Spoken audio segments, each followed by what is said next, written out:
Segar tahan lama dengan kekuatan alam. Baru Rexona Men Natural Fresh. Lebih segar. Lime Cool dengan 3 kali kekuatan kesegaran. Charcoal Fresh. 3 kali lawan bakteri. Segar tahan lama dan percaya diri apapun aktivitasmu. Baru Rexona Men Natural Fresh.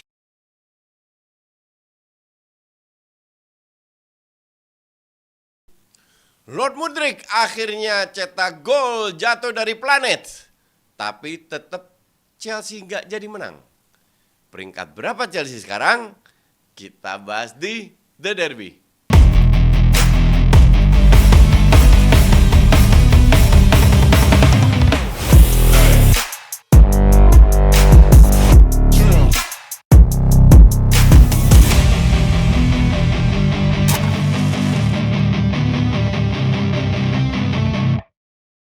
Yo, selamat hari Senin karena hari Senin adalah hari yang berbahagia bagi Mykhailo Mudryk dan Harry Maguire. Ya deh, gue tambahin deh biar ada bahasan dikit Coach. Ya, kembali lagi di The Derby episode podcast karena Coach Justin sudah resmi kembali dari liburan panjangnya dari Eropa. Lu bawa oleh-oleh apa aja nih Coach buat para penonton? Pastinya selain diskon. Bawa oleh-oleh diri gue sendiri biar kalian bisa menikmati gue lagi. Jadi tadi juga udah cerita hari ini kayaknya syutingnya banyak banget Coach Justin. Jadi kita agak ini dikit ya, agak maju dikit. Tapi sebelum kita mulai bahas hasil-hasil pertandingan yang terjadi di weekend kemarin, tentunya kita harus memulai dulu dengan segmen Kardus adalah kunci. Yang tadi mungkin gue ngingetin nih, mungkin lo gak bisa lihat story-nya, gue kan bisa, gue belum di blog nih. Jadi dia lagi nge-share story, kawan kita Lord Mykhailo Mudryk, itu lagi berendam Koci di rooftop. Pemandangannya kota London, widih, lagi top of the world kawan kita. Kita lihat dulu langsung unggahan Instagram story Mudryk setelah pertandingan kemarin. Ya, padahal nggak menang nih timnya nih. Tapi tetap, ya kita lihat dia bilang, what do you have? Faith. And that's it, that's enough. Anjay. Lu komen dikit dong. Gue dan yang bikin gue tambah kocak lagi, fansnya itu setuju sama dia. Oke. Bahkan ada yang bilang kalau Mudryk main di Arsenal pasti didukung Coach Justin. Ya, gue nggak ngerti betapa rendahnya fans Chelsea di Indonesia ya, terutama yang hadir kemarin itu. Iya. Dan gue nggak yakin itu kemarin pas kita live itu mayoritas fans Chelsea itu. Itu fans MU mungkin ya. Iya, itu hanya fans yang IQ-nya ya sangat rendah, tapi pengen bikin rame aja. Iya. Karena pengen dapat attention lu. Ya mungkin karena temen gue yang fans Chelsea banyak. Iya. Itu pintar semua. Temi kan teman kita Salah fans satu Chelsea. Temi, Iya, salah pintar. satu Temi. Iya. Iwake Iya. itu pinter-pinter semua, tapi kok yang nongol di sini agak super duper tolol ya. Tapi sedikit dong tentang Mudryk yang sekarang merasa lagi on top of the world. Ini kan sangat menyedihkan ya. Sangat menyedihkan bahwa pemain setahun bermain nggak berprestasi apapun, berkali-kali jadi starter, cetak gol yang benar-benar jatuh dari planet, bukan dari langit lagi. Terus didukung bahwa itu adalah sebuah gol yang sudah terencana. Ya, mungkin gue nggak ngerti bola ya, tapi ya, gue rasa kalau lu tanya orang yang waras, bahkan Arteta pun bilang, dan beberapa pemain juga bilang, ya ini jelas-jelas dia incer ngumpan. Dia mau nge-crossing sebenarnya. Dia mau crossing, tapi karena memang ini pemain kualitasnya hihihaha, jadi bolanya masuk dengan luar biasa. Giliran diniatin masuk, kagak masuk. Giliran emang gak niat masuk, gitu maksud lo ya? Iya. Karena kalau kita lihat gambar dan dia juga lihat dia maunya crossing ke Sterling kan, yang jauh masuk ke tiang kedua. Tapi tiba-tiba ya karena kualitasnya emang ya sangat rendah. Dan ya gue bilang masih ada fans Chelsea dukung dia, masih ya kasih dia gini. Kalau lu butuh waktu untuk adaptasi oke. Tapi minimal lu kelihatan punya teknik atau enggak. Dia itu benar-benar prestasinya nol besar loh. Dribbling nggak berhasil, gocek nggak berhasil, passing sering di benar-benar nol besar. Dan gue rasa kalau dia harganya 10 juta nggak dimainin lagi sama Pochet. karena harganya mahal aja, ya, jadi hampir biar 100 juta. Ya, ada tekanan untuk memainkan dia. Ada tekanan biar harganya nggak terlalu ngedrop kan. Makanya ya. sekali-sekali jadi starter, dan kalau dia bagus kenapa dia nggak dimainin 90 menit? Iya dong. Ya berarti kan maksudnya Ya kayak Gallagher ya, ini juga pemain bapuk tapi minimal dia bisa bermain 90 menit, ngerti nggak? Diberikan kepercayaan sampai akhir pertandingan. Iya. Dan kalau dia sehebat itu, kenapa mereka berada di rank 11? Dengan keluar duit hampir 900 juta. Ya. Kan kocak gitu loh. Nah, Lu sebagai fans harus berani mengakui gitu loh. Kalau Arsenal ancuran kayak kemarin gue sikat terus kan. Iya kan? Iya. Dan lu harus berani mengakui bahwa Chelsea ini lagi ancur bapuknya bapuk. Ya kayak lu kan, mohon maaf ya, quote unquote, Nketiah emang nggak up for the standard, lu mengakui. Itu udah berkali-kali dari awal, ini pemain kayak apa ini? Ya pemain ini deh marquee signing Arsenal deh, Nicolas Pepe gitu kan. Iya, lu juga mengakui gitu kan. Ini kayaknya emang investasi bodong. Realistis aja. Realistis gitu. Kayak gue juga Calvin Phillips ya gue mengakui. Ini investasi bodong gitu. Kayaknya emang nggak up for the standard. Nah mungkin ini yang masih antara fans Chelsea itu benefit of the doubt mungkin buat mereka. Ya udahlah, kita ini mungkin musim yang sebenarnya Mudryk baru dimulai di tahun ini, mungkin begitu, mungkin dari POV-nya mereka. Tapi anyway, hal yang menarik juga Koci, setelah pertandingan dia kan diwawancara terkait ini tuh, lu sengaja nggak sih? Emang lu udah lu niatin bikin gol ini karena lu ini bukan kebetulan, karena lu emang sengaja, emang lu punya skillnya atau enggak? Ditanya kan sama wartawan, dan jawabannya unik banget Koci. Dia bilang dia sudah menganalisa dengan pelatih Chelsea bahwasannya David Raya ini sering maju dari garis gawangnya terlalu jauh. Dia bilang gitu. Jadi ini bukan kebetulan, dia bilang gitu kan. Jadi dia bilang dia udah menganalisa sama Gue ada satu cerita yang banyak orang nggak tahu ya. Jadi gini, gue itu dulu kan kumpul sama timnya Aderai. Jadi kita nge-gym bareng, gym hura-hura lah. Terus karena grupnya senang, jadi kita sering nonton bareng, kumpul bareng, jalan kemana bareng. Terus nggak lama kemudian Primus gabung, Primus Justisio gabung, sama Primus diajak main bola. Nah Primus minta gue yang ngelatih, jadi gue yang ngelatih tim pemain, dan kita tiap Sabtu main waktu itu di lapangannya Trisakti, jauh banget lah, di Cibubur atau apa itulah, pokoknya jauh banget. Itu tiap hari Minggu kita ke sana. Nah, lu percaya atau enggak, Primus itu sering cetak gol kayak gitu. Ya, tapi itu memang sengaja. Oh, dia berlatih. Karena ada orang nggak ada orang, dia mengarahnya dari sayap kanan ke gawang, kirinya itu mati. Primus itu kirinya bener-bener mati. Akhirnya gue lihat sekali dua kali, ya gue suruh lu ada uang, lu shoot aja. Dan berkali-kali, bukan sekali kayak Mudryk. Ngerti nggak? That's different case. Dan golnya tuh benar-benar seperti itu. Ya orang percaya nggak percaya, tapi kalau seandainya berkali-kali terjadi dalam, ya oke. Ini jelas-jelas. Lu kalau lihat dari body gesture-nya dia, pada saat dia melakukan shooting tersebut, itu jelas-jelas tujuannya adalah crossing.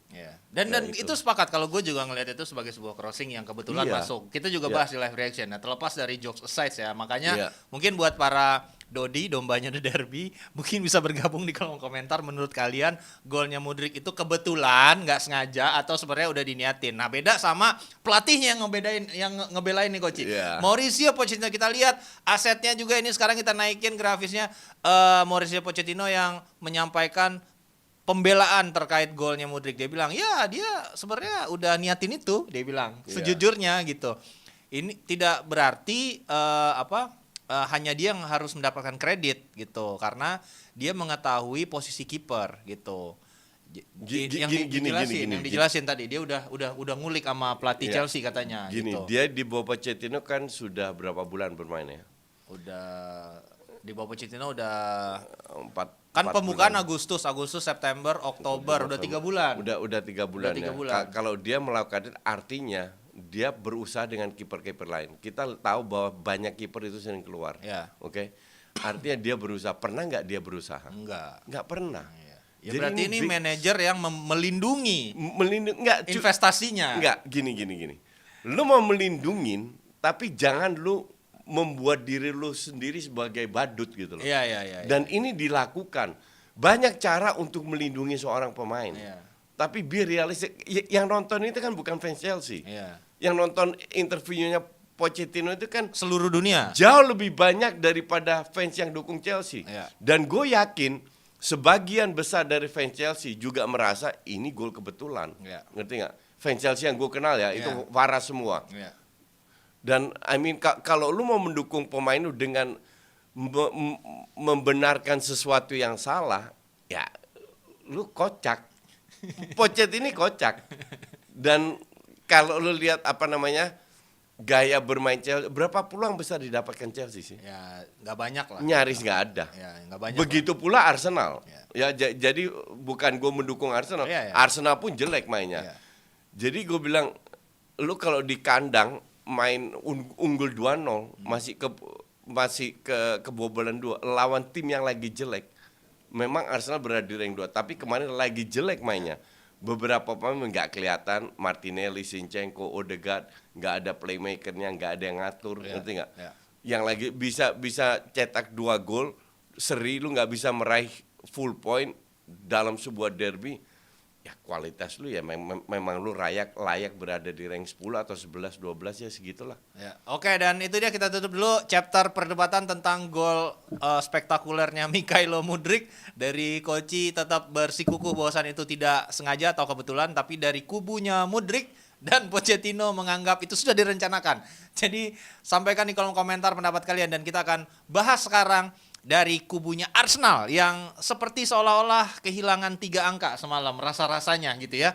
Begitupun dengan statement-statementnya. Dan sebelum itu kita juga akan lihat dulu, ngulik gol indah dari Mudryk yang tadi, dan ngajak kalian buat belanja juga karena ada spesial promo. Sikat, Koci.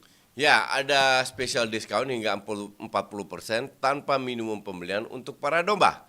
Langsung aja scan barcode yang ada di layar kalian untuk dapatkan promonya, atau bisa langsung klik link di pin komen sekarang juga.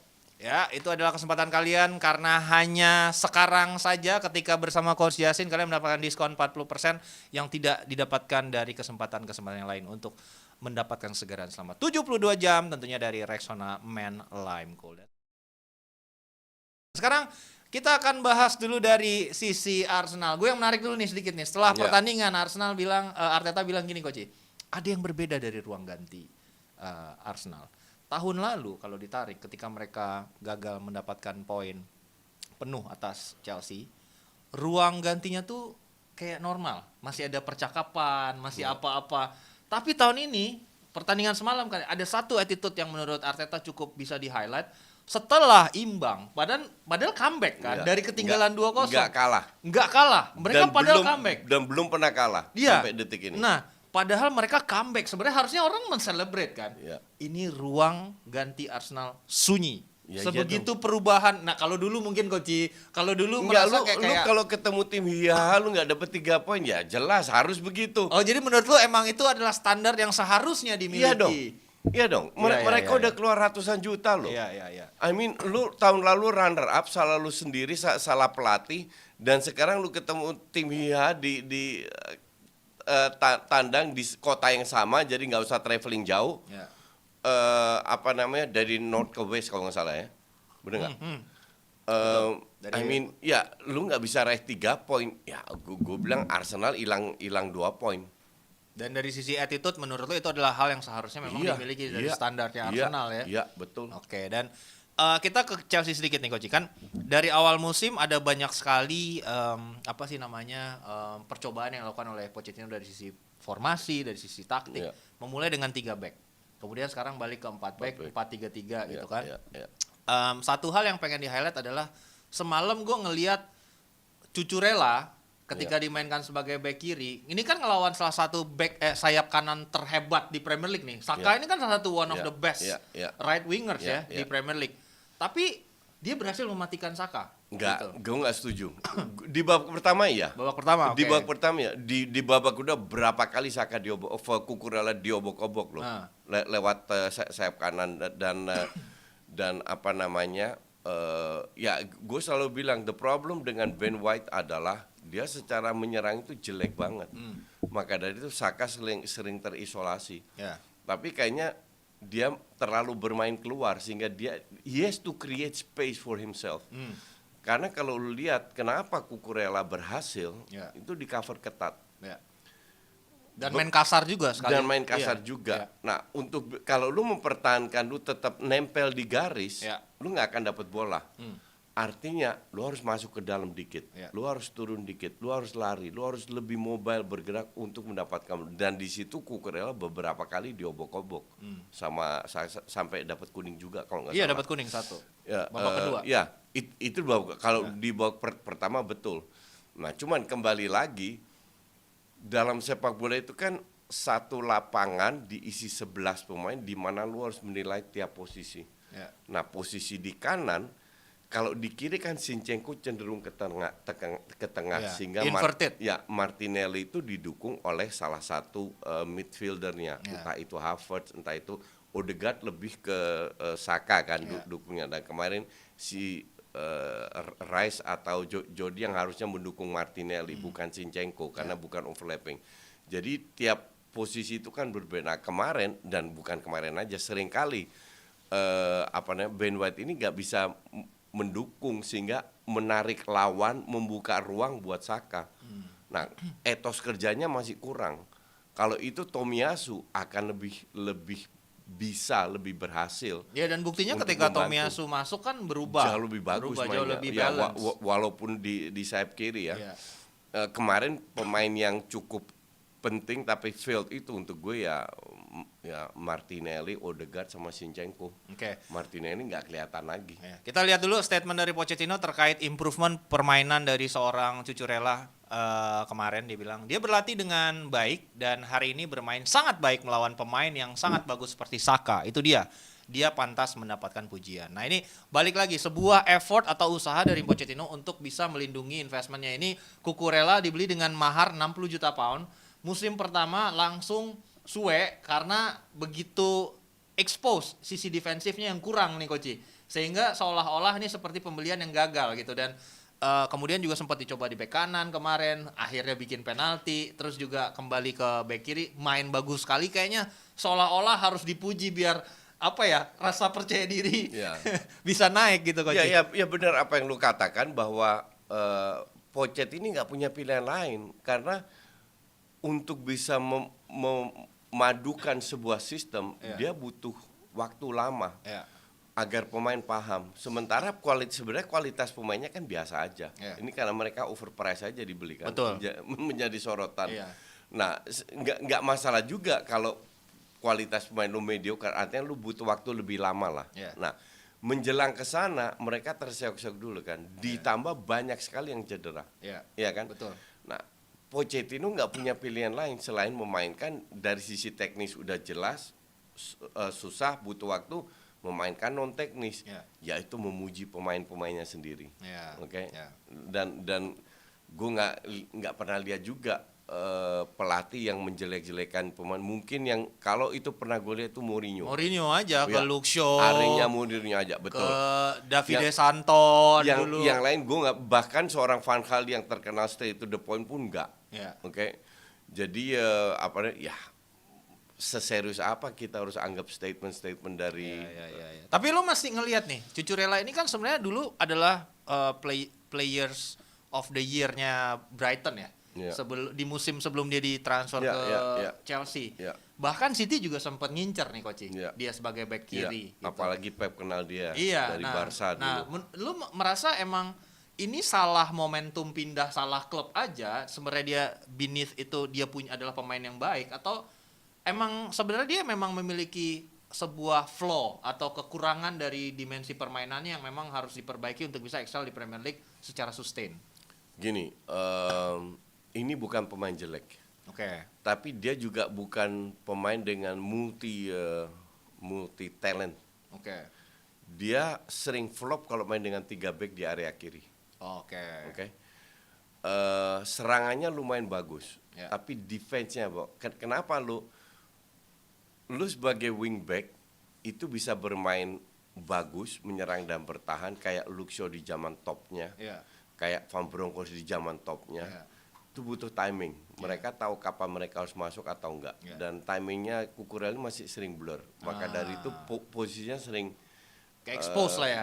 Ke-expose dan main to main pun nggak terlalu bagus dia, tapi serangannya bagus. Nah sekarang tergantung Pocket bisa memanfaatkan dia atau enggak. Kalau lu bandingkan dengan Chilwell tuh lebih merata, serangan nggak terlalu bagus, defense-nya nggak terlalu bagus juga, tapi lebih bagus daripada Cucurella. Lebih balance Chilwell. Tapi kalau dibilang secara kualitas ya jauh lebih bagus Cucurella. Hanya kembali lagi defense-nya memang nggak terlalu bagus, kecuali lu main dengan 4 back. Dengan 4 back lu kalau dilewati masih ada yang cover kan. Kalau 3 back kena counter kan lebih bahaya. Dan kalau kita pindah ke Arsenal dikit, Coach, apa yang terjadi dengan Odegaard menurut lo? Dari awal musim dia seolah-olah memiliki degradasi permainan yang lumayan masif ya, ketimbang musim lalu kan begitu spektakuler, masuk PFA Team of the Year, bisa jadi pembeda ketika situasi sulit gitu. Itulah Odegaard ini bukan pemain top. Bahkan dia sempat disandingkan sama Kevin De Bruyne waktu musim lalu. Bohong besar lah. Gue masih inget ada apa namanya kayak quiz gitu ya. Tanya ke gue siapa yang lebih bagus, Bruno, Kevin De Bruyne atau Odegaard. Gue jelas tanpa mikir Kevin De Bruyne. Itu udah fix. Di bawah itu Bruno Fernandes baru Odegaard. As an Arsenal fans dari tahun 90. Gue bilang begitu. Karena gue terlalu sering nonton Odegaard ini flop di big match. Bahkan musim ini gue tidak melihat dia 90 menit main bagus. Musim ini di mana Arsenal berada di rank 2 yang poinnya sama-sama rank 1. Kalah goal difference which is City. Dibilang main bagus nyaris nggak pernah lihat. Gue kalau Bukayo Saka hampir selalu punya kontribusi. Betul. Odegaard gue bilang nggak. Maka dari itu kemarin gue bilang nggak ada salahnya Arteta membangku cadangkan. Kevin De Bruyne itu kapten, one of the best, maybe the best player di City. Sering dicadangin juga. Sering dicadangin sama Pep. Sering dicadangin. Pep nggak peduli gituan. Nah Arteta harus mengarah ke sana. Lu nggak perform, lu gue cadangin. Dan pertanyaan kedua, kalau Odegaard dicadangin siapa yang harus dengan Kai Havertz? Jadi tidak bermain dengan dua attacking, tapi bermain dengan 2 DM atau Partey sama Rice. Kai Havertz kasih free roll. Dan gue bilang it suits better. Lebih cocok untuk Kai Havertz bermain daripada sekarang Martinelli dengan Havertz diplot, Odegaard diplot dengan Saka, nggak jalan. Dan itu juga pernah dilakukan oleh Pep, bahkan ketika di puncak permainan Kevin De Bruyne pun ketika dia dalam satu pertandingan bikin gol dan assist bersamaan, ditanya gimana penampilan De Bruyne, ya gue mengharapkan dia lebih baik gitu lagi, maksudnya segitu tingginya gitu ekspektasinya seorang Pep terhadap kualitas Kevin De Bruyne. Makanya itu mungkin melecut dia untuk terus-terusan lebih konsisten. Nah ini yang mungkin harus dilakukan juga oleh Arteta, dicadangin gitu kan, diberikan. Dan salah satu kesalahan Arteta kenapa tahun lalu tidak menjadi juara, karena dia hanya memainkan 11 pemain. Main jelek atau enggak itu aja. Dia tidak melakukan rotasi. Tahun ini lebih banyak, sedikit lebih banyak rotasinya, tapi yang dimainin itu aja. Dan berhasil nggak it's just not fair terhadap pemain yang ada di cadangan. Kapan gue mainnya? Kalau gue main bagus pun sebagai cadangan, next match-nya gue nggak pernah jadi starter, ya kan? Sementara yang jadi starter sering main jelek, tetap main lagi, tetap main terus. Jadi contoh paling bagus Tomiyasu berapa kali masuk menggantikan Zinchenko, di mana Zinchenko juga sering main jelek, passingnya jelek tuh, dan Tomiyasu main bagus terus.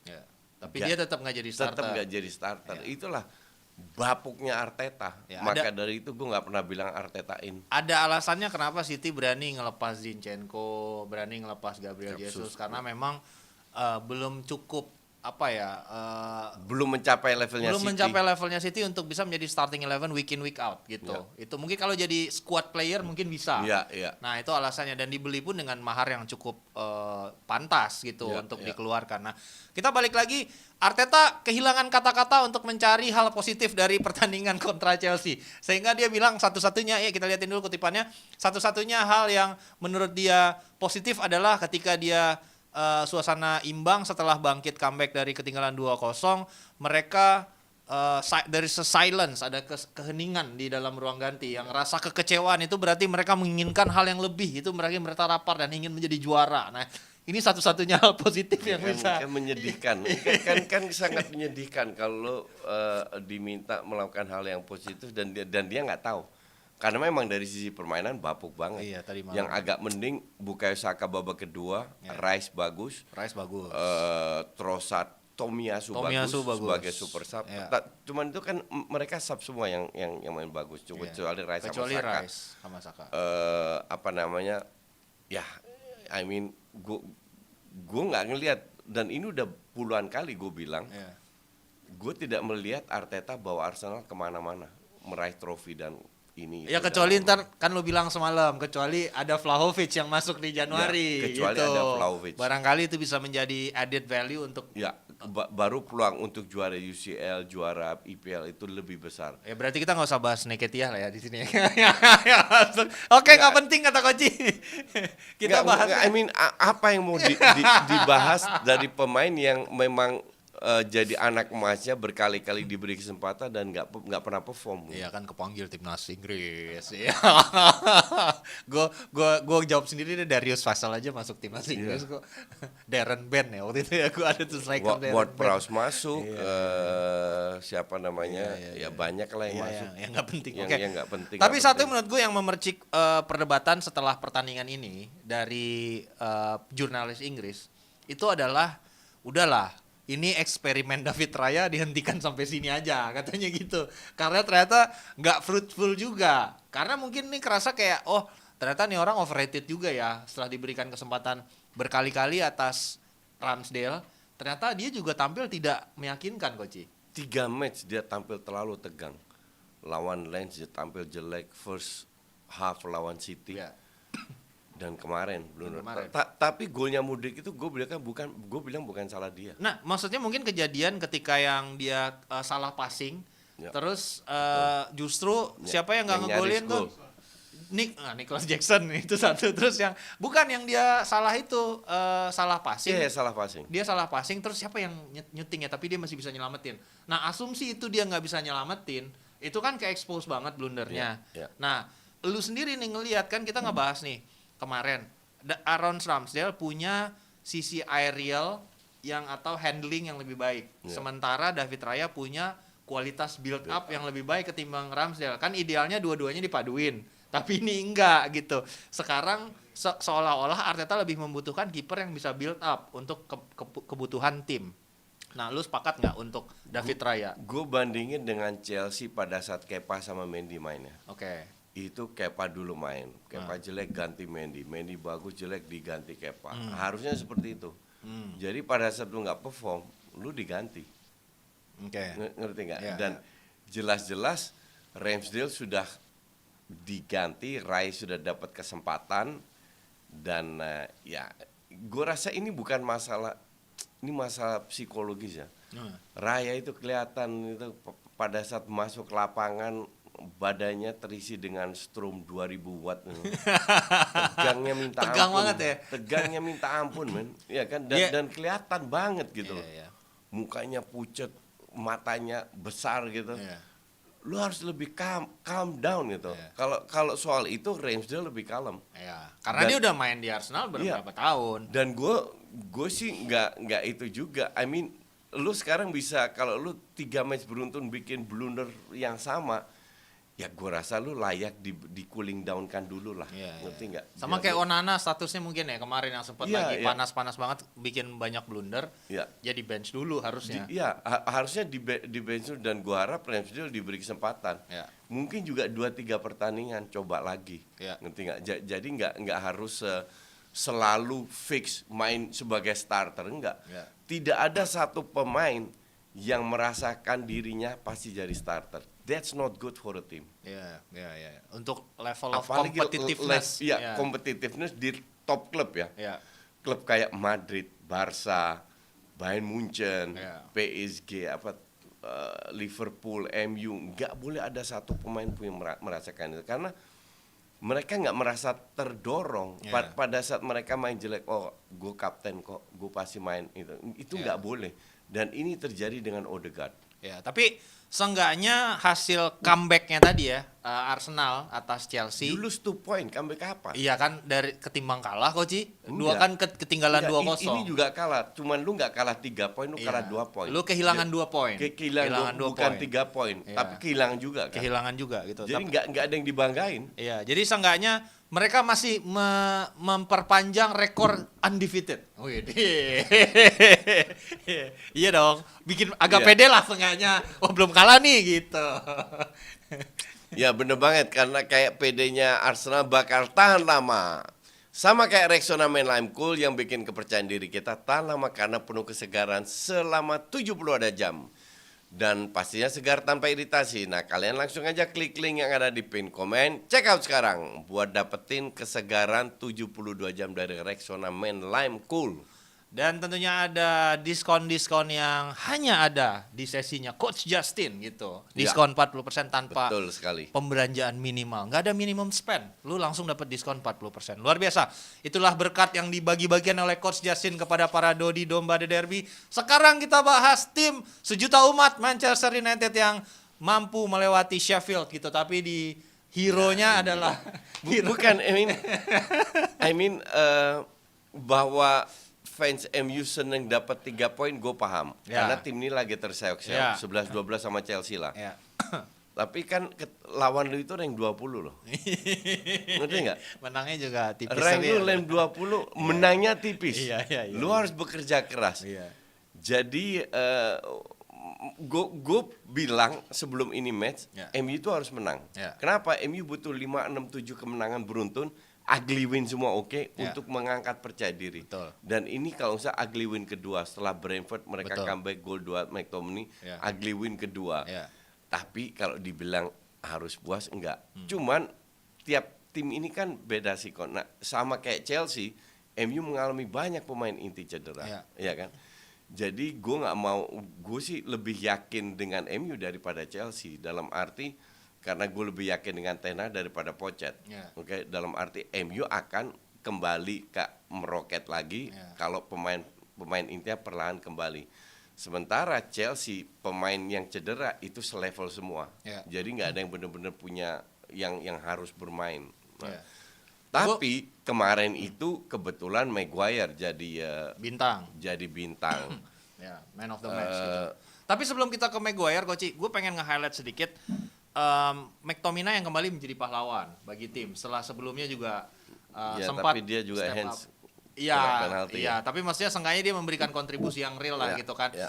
Nah ini yang pengen gue highlight sedikit nih dari lo. Apakah menurut lo ini orang sedikit berada dalam periode yang injustice lah kalau gue bilang. Dia kan selalu berada di momen bersama Fred. Jadi seolah-olah ada duet Mac-Fred yang diolok-olok. Kayak Big Mac. Kayak itu Big Mac gitu. Mac Ya. Fred, ya. Karena kan sebenarnya tuh mungkin di pertandingan itu yang banyak bikin kesalahan itu Fred. Tapi Ya. dia ke bawah-bawah seolah-olah dia juga Enggak lah, semenjana enggak, gitu. Gue Nah, nggak setuju. gue satu hal yang maksud gue pengen highlight adalah kan ini orang punya etos kerja, Koci, seenggaknya. Iya, Jadi iya. yang gue tahu, yang gue baca artikel, wawancara, bahkan Mourinho ketika pertama kali masuk ke United, dia spesifik minta tim akademi buat naikin McTominay ke first team karena dia tahu etos kerja ini orang gitu. Dia pengen memberikan kesempatan dan itu selalu diberikan juga kepada pelatih-pelatih lain setelah Mourinho, di mana dia nggak banyak ngomong loh ketika dicadangkan, menit berapapun bermain ya dia memberikan 100% gitu. Dan di level internasional pun sebenarnya nih orang juga nggak jelek gitu ketika dia membela Gue timnasnya. nggak setuju juga. Maksudnya memberikan kontribusi lah gitu. Kalau lu Ya memberikan gol dalam arti gol ya. Ya. Bukan berarti dia main bagus kan. iya betul, main bagus it's another thing. Tapi Iya. seenggaknya dia nggak main jelek deh. Maksudnya Iya, iya. ya kita tahu dia bukan pemain spektakuler. Iya. Maksud gua Nah, that's the key. itu key-nya. Dia Iya. bukan pemain spektakuler, dia pekerja keras, Iya. dia berkontribusi. Iya.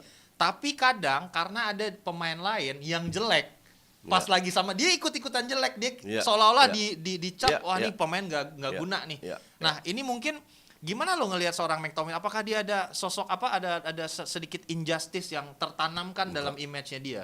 Nggak ada injustice sama sekali karena gue sering kali Nonton puluhan dia. kali gue nonton dia Ah. bermain dan memang lebih banyak jeleknya daripada bagusnya. Oke. Kalau lu bicara hanya etos kerja oke, tapi 11 pemain di lapangan yang lari-lari doang nggak akan kemana-mana. Oke. Lu butuh smartness, Iya. kecerdasan, kecerdikan, timing tepat dan itu tidak dimiliki oleh McTominay.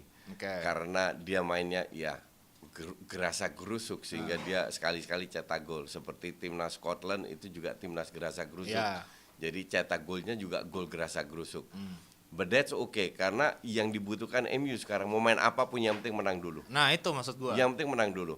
Maka dari itu pada saat semua nanti udah kembali ke performanya, McTominay akan disingkirkan lagi. Nah itu maksud gue kan sementara beberapa pertandingan kemarin terjadi degradasi permainan, quality permainan dari Manchester United dan ada beberapa pemain kunci yang justru underperform, pemain-pemain marquee signing betul, kayak Casemiro, Rashford, terus kalau kita ngomong tengah deh, misalnya kayak bahkan Amrabat juga masa adaptasinya belum maksimal. Dia baru gabung, maksud gue. Terus Bruno naik turun, maksud gue. Sangat naik turun. Nah, maksud gue mungkin justru McTominay ini kan karena dia dari akademi, dia lebih ngerti value-nya Man United. Mungkin di saat-saat sulit seperti ini, ya dia diberikan lebih banyak kesempatan untuk seenggaknya dia ngerti. Betul. Dia bisa menumpahkan darah gitu untuk tim yang dia ngerti. Dia nggak akan bisa bermain dalam sebuah sistem. Okay. Satu, jadi kalau dibilang Bruno lagi jelek, Rashford ups and down lah. Yeah. Ups and down itu betul, Yeah. tapi dia kan nggak akan mencapai levelnya Rashford sama Bruno. Sama Bruno, betul. Okay. Karena emang pemain segitu aja. Maka dari itu dia memang layak jadi super sub lah. Okay. Nah kebetulan banyak yang cedera, ya udah lu main aja, ngerti nggak? Tapi apakah dia sering bermain seperti ini? I don't think so. Cuman kalau lagi ketinggalan, lagi stuck, butuh seorang oportunis long ball, nah dia cocok dimainin. Tapi untuk bermain idealnya sistem Ten Hag untuk membawa MU kembali bersaing di papan atas, nggak ada tempat untuk McTominay. Itu udah tahun lalu sebelum Ten Hag datang gue bilang, Fred, McTominay, AWB out. Ya. Cuman masih diberikan kesempatan karena memang kedalamannya skuadnya masih tipis banget. Skuadnya tipis. Mau dijual juga siap yang mau ngambil nggak ada. Nggak ada yang mau ambil. Gitu. Betul, itu masalahnya. Dan ada satu hal yang juga menjadi positif bagi fans MU, nggak tahu ini positif atau negatif ya. Kembalinya permainan Harry Maguire. Kita lihat dulu statistiknya. Gue tau lu nggak suka lihat statistik, tapi kita lihat dulu setengahnya angkanya, numbersnya gitu. Jadi dia membuat 104 sentuhan, dia menang 100% tackle. Sebenarnya gue nggak heran dengan data-data ini, karena Maguire itu dinilaikan dari blunder yang dia lakukan. Betul. Nah, dia seandainya dia main 60 menit atau 30 menit, 40 menit, sebenarnya dia nggak main jelek. Cuman semua permainan dia yang solid itu hilang karena blunder yang dia lakukan. Betul. Itu yang di-highlight oleh media semua. Betul. Dan fans-fansnya hanya melihat itu. Makanya gue bilang, Maguire ini sebenarnya bukan pemain jelek, tapi memang berapa tahun yang terakhir dia itu permainannya menurun. Karena jarang dimainin juga. Cuman sebagai super sub kayak sekarang, di mana banyak pemain cedera, terutama di lini belakang juga, nggak ada salahnya juga memainkan dia. Memberikan, apalagi lawan tim-tim yang nggak bagus lah, lawan tim 15 ke bawah lah, nggak ada salahnya memainkan Maguire. Kemarin main ke 20, jadi which is statistiknya ini bagus, yang penting kan dia nggak bikin blunder. Dalam arti coba lawan City nanti lawan tim lain bikin blunder. Nah sekarang dia nggak bikin blunder, jadi yang dilihat itu juga kontribusinya selama 90 menit atau berapa menit dia bermain. Karena yang lain-lain itu kalau dia bikin satu kesalahan langsung di blow up oleh media dan padahal dia juga nggak main jelek loh. Ya itu maksud gua. Pada saat dia bikin blunder pun memang gara-gara blunder dia MU kalah. Tapi dia nggak main jelek. Iya itu maksud gua. Lu harus realistis dong. Iya harus fair. Nah betul. Makanya itu yang mungkin banyak fans MU itu udah apa ya, udah ngebully duluan, udah menjudge duluan bahwa ini pemain udah finish. Padahal sebenarnya ya dia juga bersuara, ini pemain juga punya ego kan, si Maguire. Makanya kemarin dia berikan statement bahwasannya dia keluarin tuh statistik win rasionya Man United dengan semua center back-nya mereka. Dan dia dari posisi nomor 1, setiap kali dia main win rasionya MU tertinggi, walaupun dia punya kontribusi blunder cukup banyak, cukup sering, tapi MU tetap sering menang gitu. Itu yang pengen dia advocate. Dan kalau kita lihat abis nonton dokumenternya Beckham, gue bisa ngerasain luar biasa dalamnya perundungan atau bulian yang diterima oleh Maguire. Seperti apa dia. Ini pemain menurut gue sangat profesional loh Coach. Dia di strip captaincy. Dikasih jalan pintu keluar sama Ten Hag. Lu nggak dibutuhkan lagi. dia memilih stay dan dia tuh tidak mengeluarkan suara-suara yang mengkritik pelatih. Kayak Ronaldo. Kayak Dodo, ya. Kayak Ronaldo enggak, dia berlatih aja profesional terus. Kayak gua ngelihat Beckham zaman di Madrid pas dia diasingkan, dia terus-terusan profesional dan akhirnya dia membayar dengan permainan walaupun melawan tim rank 20, tapi maksud gue berkontribusi. Kita harus meng-highlight profesionalismenya dia kan, ketimbang sebagai individu. Sebagai individu. Iya betul, I agree. Gue setuju. Karena ini hilang banget di United beberapa bulan terakhir. Kita tahu seperti apa Rashford yang seolah-olah tidak berkontribusi, lebih banyak di luar lapangan konsentrasinya. Jadon Sancho yang mengkritik Ten Hag gitu, tidak profesional. Ini justru melihatkan yang sebaliknya. Dan kalau lu lihat Ten Hag ini nggak punya banyak pilihan juga, karena terlalu banyak yang cedera, terutama 2-3 pemain inti yang dia sering mainkan itu cedera, Varane sama Martinez. Ya, terus mau gimana lagi? Lindelof udah berapa kali kemarin ditaruh di back kiri, terus Evans yang dimainin karena dia nggak punya banyak pilihan juga. Jadi Ten Hag beruntung dia nggak bikin blunder lagi. Karena kalau dia bikin blunder mungkin Ten Hag kena lagi. Cuman MU yang sekarang ibarat dalam sikon yang terpuruk, kena banyak masalah, sekali-sekali dapat keberuntungan is good. Tapi seperti yang gue bilang, gue lebih percaya MU naik daripada Chelsea naik. Oke, lebih percaya MU naik daripada Chelsea naik. Oke, kita lihat nanti. Biasanya sih ramalan Koci itu jarang meleset. Gue yang sudah merasakan sendiri dengan gue ramal calon presiden siapa? 2 musim beruntun gue udah merasakan. Jadi udahlah fans Chelsea sabar-sabar aja musim ini. Tapi gue pengen mengutip satu statement, kasih feedback dikit dong Koci. Dari Graham Souness kemarin baru aja dirilis terkait Man United bahwasannya United ini memiliki degradasi value squad yang luar biasa. Setiap kali dia mengakuisisi marquee signing, next year berkurang valuasinya by half gitu kan. Mismanagement gitu kalau dipretelin. Nah, lu sepakat nggak dengan ini? Kayak kita Jadon Sancho di transfer 70, sekarang nilainya cuma 20. Jadon Sancho bukan 90 ya, sekarang nilainya cuma 20 gitu. I agree. Iya, Harry Maguire 80. Karena ini kan zamannya kalau nggak salah zamannya Woodward masih ya. Iya.